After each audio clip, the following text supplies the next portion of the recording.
everyone, so welcome back again to my mini vlog. So for today's video guys, I'm going to share to you my journey as a fighter. Char. Talagang fighter tayo mga beshi. So ayan, ang dami kasing nagtanong sa akin guys, may mga nag-message din hindi ko alam kung concerned ba kayo sa akin. O talagang gusto niyo lang magmarites. So ito na, mamarites ko na. Okay, para may marites naman kayo dyan. Pero yung mga nag-feeling concerned dyan, huwag yung mag-alala. Hindi ba ako mamamatay? Masamang damo? Matagal mamatay. Charas lang. Joke lang. Anyways, God is good all the time. Pero yeah, guys, 7 years po akong fighter ng tinatawag na endometrioma. Sis, maraming nagtatanong, ano bang nangyari sa akin? Bakit ako operahan? O whatsoever, ganito. Dami kasi nagtatanong, dami kayong nag-concern. Char, well, anyways, thank you sa mga message niyo. Pero hindi ko talaga alam kung sinong totoong concern dyan. But anyways, para nag-aabang kayo ng marites, So, ito na, ikakwento ko sa inyo, ano nga ba ang meron sa akin? Ano bang nangyari sa akin, So, ayun guys, according to my physician, my attending physician, according to my OB-GYN, o my doctors, na umabag sa akin, meron akong endometrioma cyst. So, bago ko sasagutin kung ano nga ba itong endometrioma cyst, bago ko siya sasagutin, kwento ko lang. Imagine guys, for 7 years na, 7 years ng anak ko, mula nung anak ako. So, 7 years ko siyang dala-dala. Well, anyways, itong endometrioma cyst ko kasi is, napansin ko na siya mga after a year or almost a year. So, saka ko siya napansin. Oo. Na, parang may bukol yung sa mismo pa talagang CS ko. Like, si scar ko. Kaya yung CS scar ko siguro, hindi siya healed talaga na talagang, yung tuyo, para siyang ugat na buhay. Yung parang ganon. Kasi may endometrioma cyst doon. Mismo talaga. Diba? Ang swerte. Swerte. Dito pa talaga tumubo. Pero, diba? Sabihin nating malas, nasa endometrium, nasa cyst ko pala na scar. Pero thankful din ako kasi yung endometrioma cyst, pwede pala siyang tumubo sa ovary. So, 3 ang pwedeng pagtubuan niya pala, guys. It's either sa ovary, it's either sa abdomen. Ito na yun sa akin, abdomen. Kasi nasa scar siya ng abdomen. Or, nakalimutan ko yung isa. Basta, basta nakalimutan ko na. So, yun guys, so swerte pa din ako kesa dun sa ovary siya nagtumubo. Kasi pag sa ovary guys, maaaring pwede kang operahan. Pwedeng matanggal ang ovary mo or whatsoever. Well, anyways, hindi tayo pupunta dyan. Dito lang tayo mag-focus sa aking case. Okay? So, yung case ko talaga guys, yun may tumubo sa akin. Pero bago ko siya sagutin, bakit ako nagkaroon ng ganito? Well, kwento ko lang, 7 years kong napagdaanan. At dahil nga may PCOS din ako guys, I am also a PCOS fighter. I am a PCOS fighter na patient. PCOS, that means abnormal ang aking menstruation. So, hindi lang naman akong meron ng ganito. Marami, guys. Si Angeloxin, meron ito. And isa sa mga effects na pag mayroon kang ganito, parang mangyayari sa iyo is that tataba ka talaga. Nakita niyo si Angeloxin, sabi nila merong PCOS. So, tumaba talaga si Angeloxin. That's why I understand talaga, hindi biro. And then, meron din yung isang vlogger din na si Janela in Japan, meron din siyang PCOS, pero hindi pa kasi siya dumaan ng mga anak or whatever. So, marami pang mga kababaihan na mga PCOS patient dyan. So, it's a struggle for us. And we are so happy kung katulad ko ay nakaroon ng anak. Kasi pag may PCOS ka, hirap na hirap kang anak. Yes, in my case, talagang hirap na hirap akong mga anak. 4 years, I think, 4 years kaming married ng asawa ko bago kami nagkaroon ng anak. Yes, oo. So, mahirap akong magkaroon kasi nga may PCOS ako. And then, yun, swerte na sa akin na nagkaroon ako. So, ayan, nagkaanak ako. So, ayan guys. So, sa 7 years nung after na ako mga anak, ganito, so, may tumubo na na-feel ko. So, I think na, inisip ko talaga ng mga time na yun, bakit, para bang, alam mo yun, yung may bukol sa dito ko. So, I'm thinking na, bakit nagkaroon? Hindi ba dahil dito? Grabe na yun, lumalaro yung utak ko. Dahil ba to sa ano bang tawag dito? During my operation, like cesarean operation, nagkaroon dito, ano bang nangyari dito? May mali ba sa pag-opera sa akin? Or what? Bakit? Parang, alam nyo guys, parang nalungkot ako na parang may insecure ako pag nalaman ko na yung ibang cesarean, mga cesarean din ng mga mommies ay talagang dumaan na sa pangalawa, pangatlo, and then they are still okay.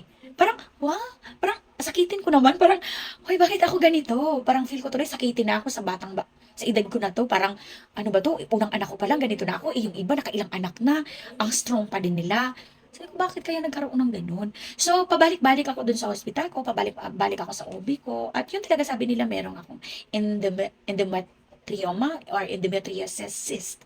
So, and then, actually, nag-advise na sa akin yung pinaka-OB ko noon na kailangan daw, kapag talagang lumaki na siya, it's either na sa akin kung papaoperahan ko, ipapatanggal ko, or ang sabi niya kasi sa akin, naalala ko, is that mag-anak ka pa, kasi syempre, bata pa daw ako, so hanggang 3 naman daw ang cesarean. So sabi niya, mag-anak ka pa para kung gusto mo, isabay na lang natin sa pagtanggal. Sabi ko ganun, isabay na lang daw sa pagtanggal yung ito.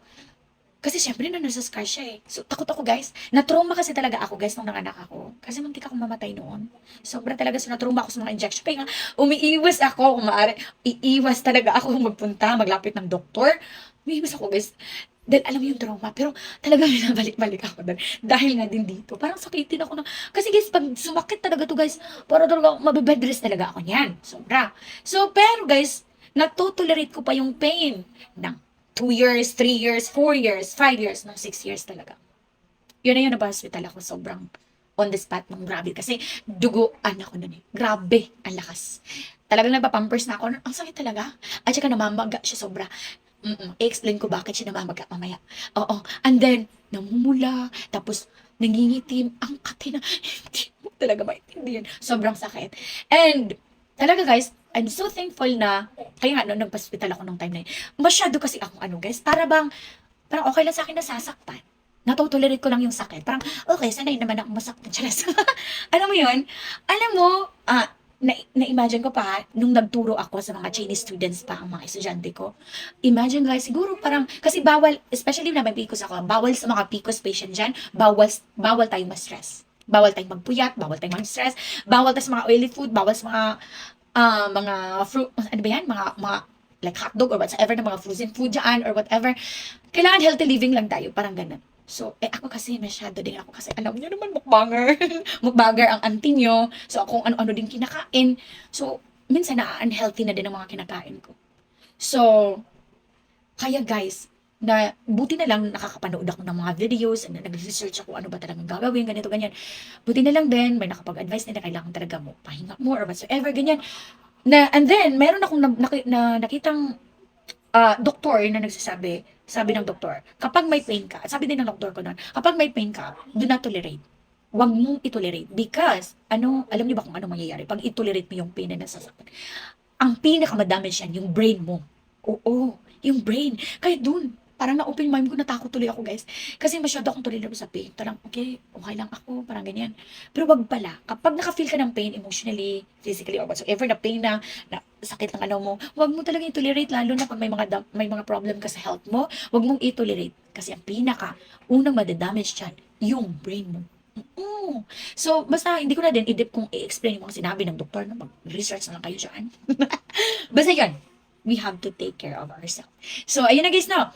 So, doon pala na-alert na ako. So, yun, hospital ako, and then after noon, nagpunta ako sa doktor ko, and then ang doktor na nandoon, yung doktor ko na ubigay ni din siya, marami din siyang hawak, and then nagla-laboratory, kaya laboratory ulit kami. So, nung nag-laboratory ulit kami, so naging 7, na siya. Nung last year, 2022, na nagpunta din ako doon, halos yearly, nandun ako. Nung last year, 2 cm lang yun. And now, guys, alam niyo ba kung ano? 7 cm na siya. And this time, I think 8 cm na siya. Kaya hindi pa ako nakababalik pa ako doon bago kami mag-opera, magpapaano pa kami. Laboratory pa kami. Mag-ultrasound pa kami, whatsoever. And then after na, guys, so ano yun, So, nung ang mga estudyante ko pa lang doon, guys, yung mga Chinese, talagang, alam mo yun, siguro doon din, sobrang naano din ako doon, kasi araw-araw kasi noon, guys, grabe guys, araw-araw noon, 20 plus ang students ko. At nalungkot pa ako pag bumaba at may mag-cancel noon. 20 plus talaga araw-araw yun. Tapos, guys, halos wala pa talaga akong day off noon. Sobrang sipag-sipagan ang ating yung. Oo, hindi ako halos nagde-day off noon.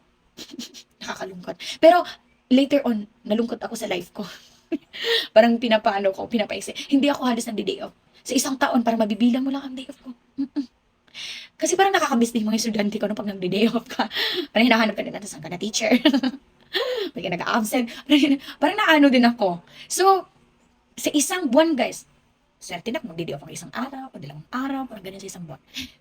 Kasi nga, tinutolerate ko lang lahat ng mga pain na naramdaman ko. And again, nasasaktan ako. Yan. Ganyan-ganyan lang ako. As in, natutolerate ko pa kasi talaga yun. Ang daming stress, ang daming problem, or whatsoever. Pero ngayon, this time talaga guys, hindi ko na matolerate talaga. Hindi ko na matolerate. Kasi sobra na talaga siya. Kasi lumala na din. Lumaki na kasi siya ng lumaki. Hindi na kaya maitolerate. And then yun na nga, na-alarma din ako na hindi ko pa pala kailangan itolerate ko ng opinion na naramdaman mo. Lalo na pag it talks about your health. Kasi, yung magkakaproblema ka. Magkakaproblema ang brain mo. Oo. So yun na nga guys. Okay. Forward tayo.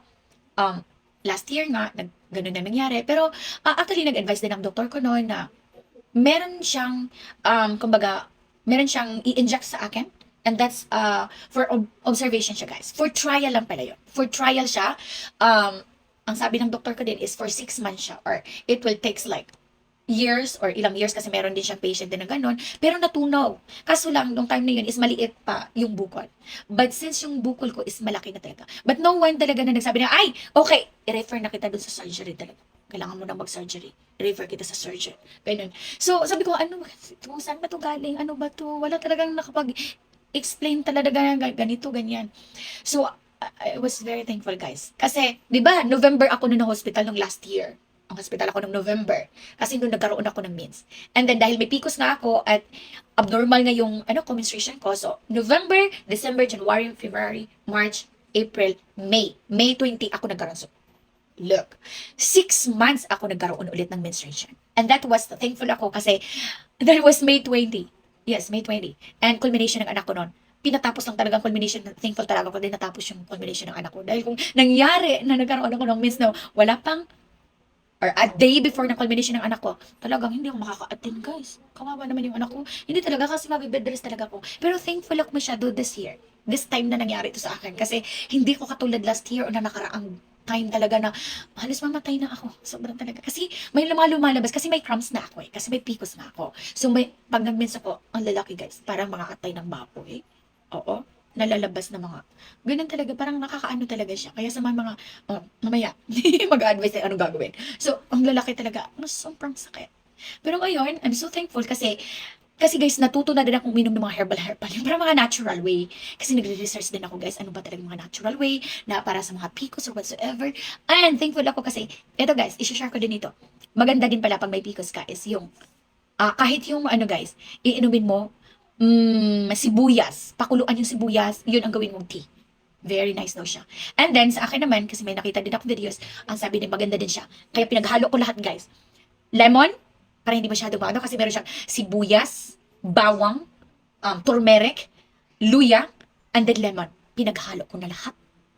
Pinaghalo ko na. Minsan lalagyan ko pa yung tanglad. Tanglad sa amin yan. Yes, guys. Pinaghalo ko siya. Siguro parang nakatulong din siya. At yung iniinom kong nikotayo ni yun talaga. Parang feel ko, nakakatulong din siya. Kasi sabi nga ni Janela, yung Janela in Japan na vlogger, yun yung iniinom niya kasi may PCOS din siya. And parang na-help din sa kanya kasi nikotayan siya. Glutathione, so antioxidant.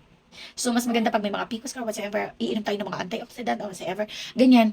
Basta, marami. So, I think naka-help din. At saka yung mga natural na tea na iniinom ko, parang nakatulong din. Hindi ganun talaga nga, ano bang kakirigon ka, makakag as in talaga. So, this time parang, nakikerry ko lang. Parang one day nga lang ako noon nakapag-absent talaga. Kasi pag kinabukasan, kahit masakit, tinitiis ko na lang.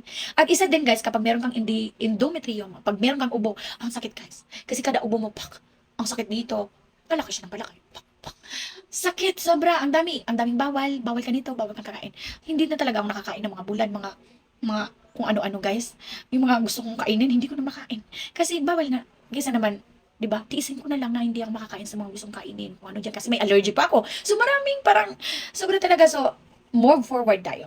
So yun na nga, sabi ko, kasi 'di ba? Nakapag-absent ako one day. Ano sabi ko, babalik na nga lang tayo kasi nga din sabay may ubo-ubo ka or what. So para kasi siya guys, lumabas na yung ano bang tawag na? Kanabita yung burot, kaniyang hubag na pa sa outside sa scars ko talaga. Talagang may butoy na nag-ana naman nilabas na ba siya. So, sabi ko, parang hindi na talaga siya, hindi na siya normal. And then, alarming na kasi may family. Nag-worry ng lahat sa akin. Sabi ko, carry ko lang to. Kaya ko. O, diba? Strong tayo. Pero, yun nga, naisip ko, ang liit pa ng anak ko, no? Ay, kailangan natin mabuhay pa ng matagal. Syempre, no, para sa anak ko. Kaya, yun. Para sa anak ko, kailangan ko pa mabuhay ng mahaba pang panahon. Kaya, sabi ko, hindi, kailangan ko na to. Alam niyo ba, bago pa yun, nag-breakdown talaga ako, guys. As in, nag-breakdown ako. Inaway ko talaga asawa ko ng hating gabi. Hindi ko maintindihan ng sarili ko. And no one understand me. Parang, syempre, pag may karamdaman ka, mainitin ang ulo mo. I agree. Syempre, walang makakaintindi sa'yo. Sakit na yung nararamdaman mo. No one understand mo sa'yo. Kaya sabi ko, okay, I have to value myself. I love myself. Hoy, pumunta ako sa doktor. Kaya yun, pumunta kami ng doktor and move forward. Ang haba ng, ganito kasi talaga akong mag-storytelling, guys. Sorry naman. Gusto ko talaga ganun. So, yun na nga, guys. Nandun na kami. And I'm so alam niyo, pagdating doon, gusto hinanap ko talaga yung pinaka-doktor na nag-opera sa akin. Kaso, ang time na yun, hindi available. At yung isa ding doktor na sa akin na sabi, i-injectionan ako. Pagka nagkarigla ulit ako, babalik ako para mag-start kami ng injection. But, hindi siya available kasi ang dami niya mga buntis din na in-ultrasound. Papatapusin daw. Ultrasound lang. Tomorrow na ang check-up niya. So, parang, kasi nag-absent na nga ako noon. Tapos papabalikin pa ako. Sabi ko, ay, huwag na lang tayo magbalik. Tapos sabi, yung doktor na nandoon daw, may mga iba ding doktor. Kaya nagpunta ako dun sa information. Tinanong ko, kasi hindi ko na maalala sino mga doktor humawak sa akin eh. So, tinanong ko sino pang doktor na OB-GYN, yung mga naghahawak sa akin. And then, sabi niya, ito daw, ito daw. Sabi ko, ay, magaling din yun eh. So, sabi ko, okay, sige. Sabi ng asawa ko, balik na lang tayo bukas kasi si Doc yung nakakaalam na mag-injection pa sa iba. Sabi ko, tinanong ko naman yung assistant ni Doc na lahat naman ng mga doktor, ng mga OB-GYN, alam nila kung anong next na step na ganito gagawin. Sabi ko, itatry na lang din natin para makakuha tayo ng other ideas ba, kung ano ba talagang gagawin dito. Sabi ko, ganun. So, sabi ng asawa, sige, ganun. So, ngayon, andun na kami, nantay namin. So, hanggang inasikaso namin, andun na kami kay Doc. Dire-diretso. Sa, ayan na si Doc. Siyempre, may record din siya sa akin kasi nakahandle nga siya sa akin last 2022. So, tinignan niya ang record ko. Sabi niya, ganun. So, sabi, may endometrioma pala ikaw. Yung ano, ganito, ganyan. Siyempre, sa dami din ang hinahandle niya. So, ayun, kwentuhan kami and then pinahiga niya ako to check. So, kinapa niya dito. Sabi niya, ang laki na. Ang laki na. Sabi niya ganun. Tapos, on the spot, guys, alam niyo ba, ilang beses na ako, yung doktor ko, sabi ng doktor ko, noong mga time na yun, sabi nung, lalo niya yung OB ko, sabi ng OB ko, i-ano ako? Ano bang tagnan? I-pap smear? Sabi ko, ay, wag mo na po. Takot ako kasi ang dami ko na naririnig bawal i-pap smear or whatsoever, ganyan. So, pero on the spot, guys, diretso. Habang nakahiga ako, tinanong ako ng doc, yung pala, no, mas lalakas yung loob mo pag on the spot na. Kaysa nung, parang umabot pa ng lang, ano, kapag mangunguna pa yung takot mo. Pero nung time na yun, nung sinabi talaga ni doc, napapasira ka na ba? No, doc. Okay, papasama kita. Diretso si doc. Akala ko tuloy sobrang sakit or whatsoever. Kasi syempre, no, so doon mo ma-realize talaga, may experience mo na talaga ang mga bagay-bagay. So, move forward, sabi ni Doc, nung after na niyang nag-check, doon ko talaga parang answer prayer lahat. Kasi, grabe guys, 7 years ko na itong daladala, walang nag-explain kung ano ba talaga. So, pero, ang sabi ni Doc, talagang nilakasan nilo. Kumbaga, sabi talaga ni Doc, I will refer you to the surgery section. I-refer kita sa surgeon. Dire-diretso. And I will refer you to Dr. blah blah blah. So, nag-antay pa kami, guys. Kinakabahan ako ano ba talaga mangyari. And I'm so happy and very blessed. So, ito pala yun. Nasagot lahat ng mga katanungan. Nandun na kami. So, chineka ko ni Doc. Sabi niya, sobrang laki na. At kailangan na talaga nating tanggalin siya. Kasi sobrang porous yun. So, sabi niya, 7 years mo itong dinadalang tapang mo, 7 years. Pero di alam ni Doc na takot pala ako. Takot ako sa injection. Sobra. Pero sabi niya, pero nilakasan ko ng loob, guys. Kasi isa siyang porous sa buhay ko. Porhisyo ba sa buhay ko? So, ito kasi yon. Ano nga ba yung endometrioma or endometriosis cyst? Ano nga ba ito? Ito pala, guys, ay nakuha ko nung nanganak ako. Kasi cesarean. This will happen sa mga cesarean na mga mommies dyan. Mostly. Talaga naman. Sa mga cesarean. Kasi itong endometrioma cyst pala, nung nanganak ako, yung paghabla ba ng doktor sa anak ko, yung pagtanggal niya talaga sa baby, nadala. May sumamang, ang liit lang pala guys, na parang tuldok lang talaga siya. Period lang ba kalaki, sabi ng surgeon ko. Tuldok, period lang talaga siya na sumama pagtanggal sa baby. At nung pagsama niya, dun siya napunta sa may scars ko. Yung tuldok na iyon, habang nandun siya, ay nabubuhay din siya. Kumbaga, lalaki at lumalaki siya, especially kapag nagkaroon ako ng meds. Oo. PCOS ako. Nagkakaroon pa ako ng crumbs. Dagdagan pa dito kasi palaki siya ng palaki. habang nagdudurugo ako, palaki din siya ng palaki. And then, bakit siya sobrang sakit? Kasi, kapag nagkakaroon ako ng mens, di ba, syempre nagre-regla ka, yung sis din pala doon mismo, ay nagdudurugo din siya. Kaya pala, ang sakit talaga, sobra, nagdudurugo din siya. Yun pala yun, so I'm so happy na nasagot na ng surgeon pala ang may makapag-explain sila. So, kung nilakasan ko din ang loob ko noon, dapat pala diretso na lang ako doon sa surgeon, no? Kasi na-advise naman na talaga ako nila na may choices kasi silang binigay. Is either injection lang tayo for every month, pero wala kasiguraduhan kung talaga matutunaw siya. Kasi for trial lang yun. And then, gamot siya na pangtunaw na parang ipot nila ba ako into like, parang ipot nila ako, parang dito, anong tawag dito? Parang maminopause ako ng ilang taon. Maminopause ako ng ilang taon kasi hindi ako pwedeng duguin. Kasi nga, once na magdugo ako, lalaki din, tutubo din siya, lumalaki at lumalaki din siya. So parang ipot, yung mga injection na i-inject nila sa akin ay parang ipot nila ako into like, pansamantala ba? For the meantime ba? Pansamantalang menopausal. Parang ganun. Para hindi ako duguin talaga. Para there's possibility na liliit siya. Pero dahil nga, sabi ng doc ko, na for her, parang wala ng pag-asa na mag-inject pa, parang walang silbi na din yata. It's not yata. Sabi niya talaga, wala nang silbi yun kasi malaki na siya. Removal na talaga to. So that's why, nirefer niya ako sa surgeon na, sabi ng surgeon, talagang i-remove na siya. Ang sabi naman ng explanation naman ng surgeon is hindi siya cancerous. Hindi siya cancerous. Pero pressure talaga siya sa akin kasi sobrang sakit talaga niya. And then, basta, masakit talaga siya. Sobra talaga. Talagang, naku po. Kaya, this time, hindi ko na siya matolerate talaga. And, hindi ko rin ipilit ang sarili ko talagang itolerate ko yung pain kasi, maaapektuhan naman yung brain cells ko. Kaya yun. So, ayun guys. So, yung doc ko din, yung ano ko din na nag-pap smear din sa akin, for 2 weeks din yun. Pinap smear niya ako.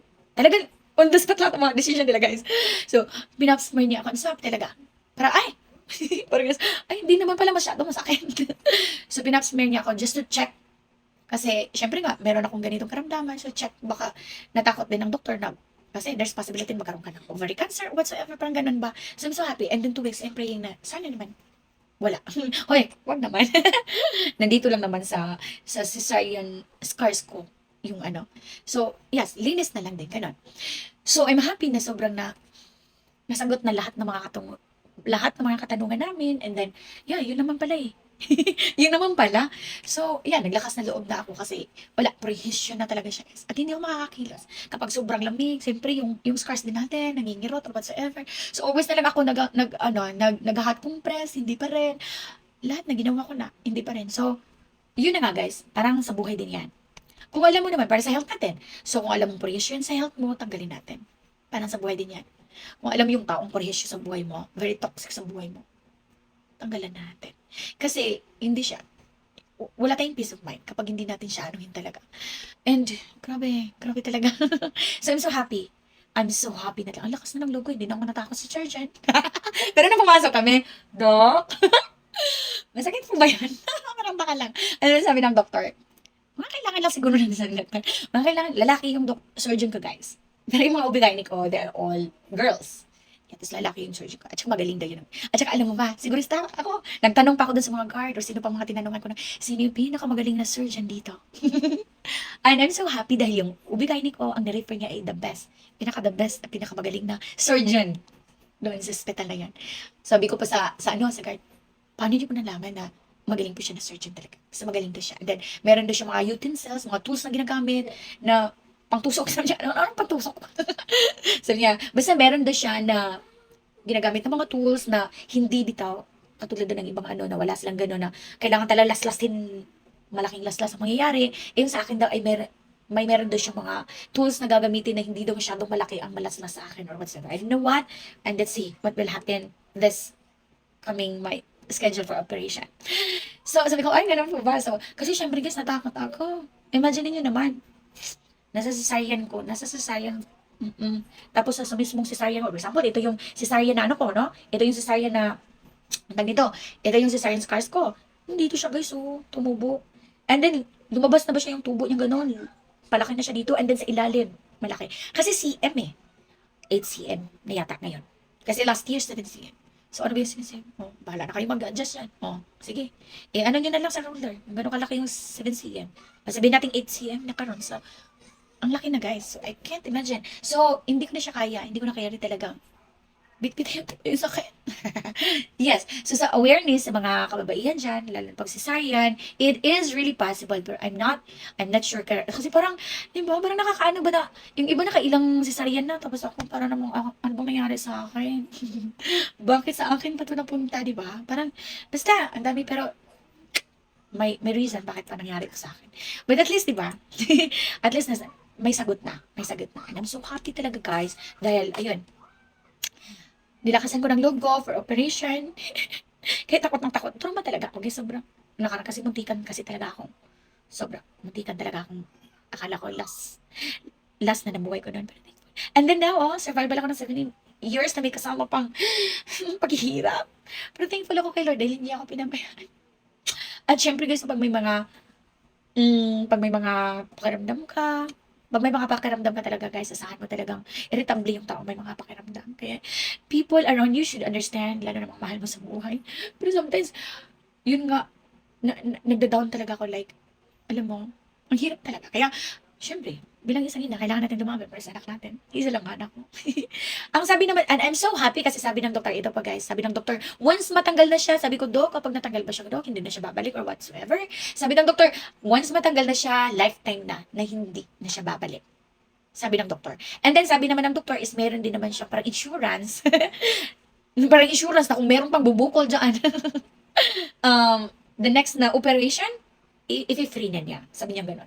And then, sabi niya, hindi naman daw talaga. Unless, kung talagang mabuntis pa ako ulit at magsisaryan ulit ako, there's possibility na baka mangyari ulit na naman. No? Sabi ni Doc. Kaya parang ayaw ko na din mga anak. Yung gusto ko ng dalawa. Hindi gusto ko pa ng babae. Pero parang nakakatakot na guys. Baka mangyari ulit, no? Wag naman sana. And then, hindi pa rin ako prepared kasi na-trauma na nga ako. So, yun lang guys. Yun lang naman ang explanation ng doktor at malalaman natin. And then, the recovery period niya is 1 to 2 weeks and it depends. It depends pa din sa akin kasi yung sa akin kasi is mismo sa cesarean. Cesarean scars. So, medyo kinakabahan ako kasi syempre, kukulkogin ulit yung aming cesarean. Though, hindi katulad ng mga anak talaga na pati sa ilalim, bubuksan. Hindi naman ganon. Kasi, yung sa buong mo talaga, bubuksan. Hindi naman ganon.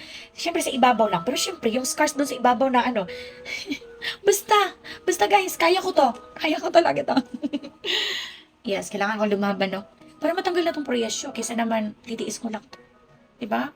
Kaysa naman titiisin ko lang to habang buhay, guys. Hindi pwede. Hindi ko na rin talaga makere. Hindi ko na matolerate yung pain. Sobra. And disturbo na talaga siya sa buhay ko. Disturbo, parang ano, yung mga toxic na tao sa buhay mo, disturbo. Anyways, yeah, and I'm so happy that napaka-supportive ng family ko. And talagang sila talaga nagpo-pour sa akin. Ano ka ba? Ano? Happy ako. Napaka-supportive ng family ko and then sila talaga nagpo-pour sa akin. Huwag ka nang mag-ano. Kailangan mo nang lumaban. Kailangan mo nang ganun. Kailangan mo na talaga magpa-opera. Sila talaga, guys. Noon pa talaga sila talaga ipatanggal na lang ganito. Dahil nga trauma. Guys, kapag na-trauma yung tao, hirap pala. Ang hirap. Sobrang ang hirap. Kaya nga, nung mga, siguro, wala pang taon nun. Wala pang taon nun nung naano ako, nung anak ako, guys. Sobrang trauma ng mga pangyayari. Is yun, na-refer din ako ng gynae ko sa aking, napaka-sensitive ko. As in, napaka-sensitive. Kasi syempre siguro sa katawan ko, dahil may trauma na nga. So, na-refer ako ng doktor ko noon, nag-gynae ko noon sa, psychology talaga. Na-refer niyo ako. Kaya nga, nung time na yun, sabi ng psychology ko, you are physically and mentally stressed. So, kailangan mong, nag-advise talaga yung doktor ko na, guys. Mag-resign ka muna sa trabaho. Sabi niya talaga nun, guys.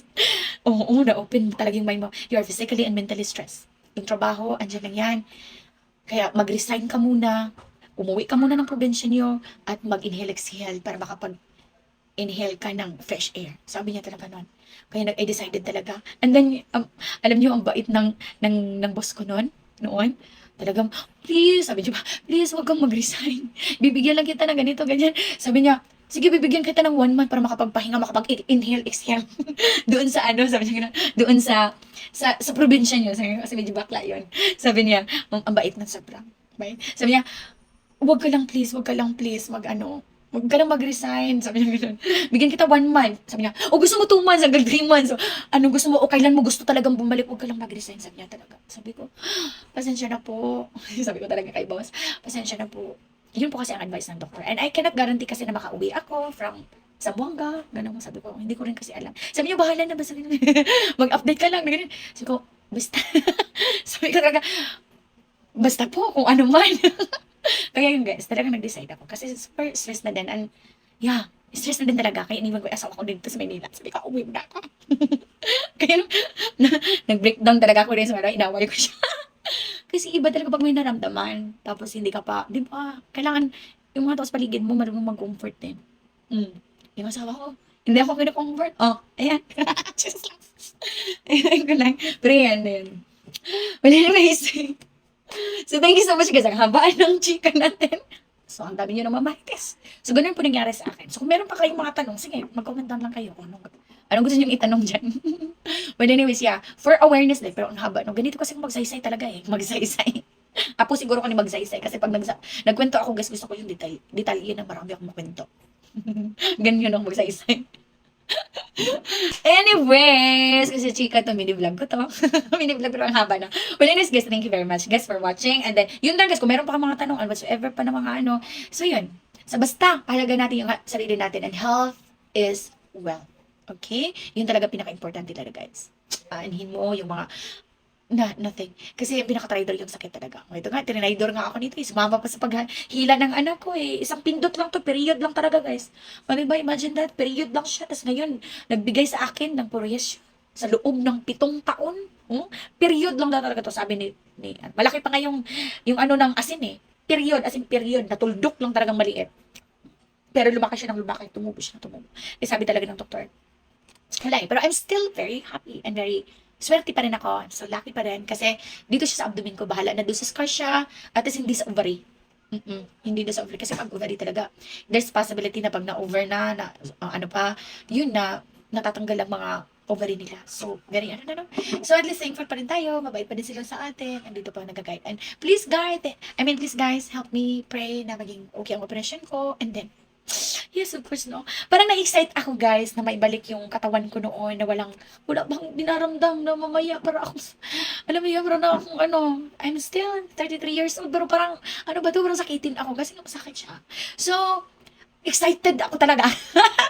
Sobra, na-excite talaga ako kung ano mangyayari after ng operation. So, syempre, no, hindi ko alam kung 2 weeks or it will takes like 1 month or bahala ng doktor kung anong after ng operation ko. Ang ano pa na sa akin sa doctor is outpatient ako, so pwede ako makalabas after the operation, pero hindi pa talaga ma-finalize na talagang outpatient na ako. Kasi malalaman pa din after ng procedure kung ano talagang depende sa pangyayari or depende sa akin, sa sitwasyon ko after ng procedure, after ng surgery. So, depende pa din. So, kung talagang i-advise ako for outpatient or talagang i-ano nila ako sa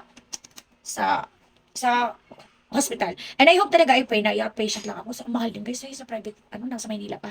Sana. And, kaya ko naman, nasa bahay lang naman ako. And, malaki na anak ko, nautos-utusan ko naman na. So, I hope, and pray me guys na everything will be okay. Oo, please. And thank you so much. Naka 40 minutes na tayong explanation. And, yeah, if meron pa kayong ibang mga questions, sa next naman natin na video, kiss no. But anyways, thank you. And then, ingat tayo. Lahat. Ladaan natin sarili natin. And, yeah, always pray to God. At syempre, huwag kayong masyadong mapapagod talaga, guys. Kasi yung pagod talaga nakakadulot ng stress sa buhay natin, sa katawan natin. And yun na, pag na-stress ng katawan natin, maraming madadamage ng mga cells and everything. So that's why, let's take care of ourselves. So excited na ako na pag natanggal na to, parang babalik yung admin care na walang iniindang sakit noon. Na makakagalaw na ako, makapag-exercise na ako. And then, baka makapag-balik alindog. At wag natin muna mag-focus dyan. Excited lang ako masyado, guys. Makakagalaw na, makakiat na tagtaman ba? Anyways, that's all for today, guys. Bye-bye na talaga, no? Kagawa pa ko na report. Bye, everyone, and thank you so much for watching this video. And kung may mga tanong kayo, please comment down below at sasagutin natin yan next. Thank you, guys, and I'll see you next time. Please, God bless everyone. And please, don't forget to pray. Include me in your prayer na sana maging successful and I'll be okay soon. Bye-bye! Thank you, everyone! Bye!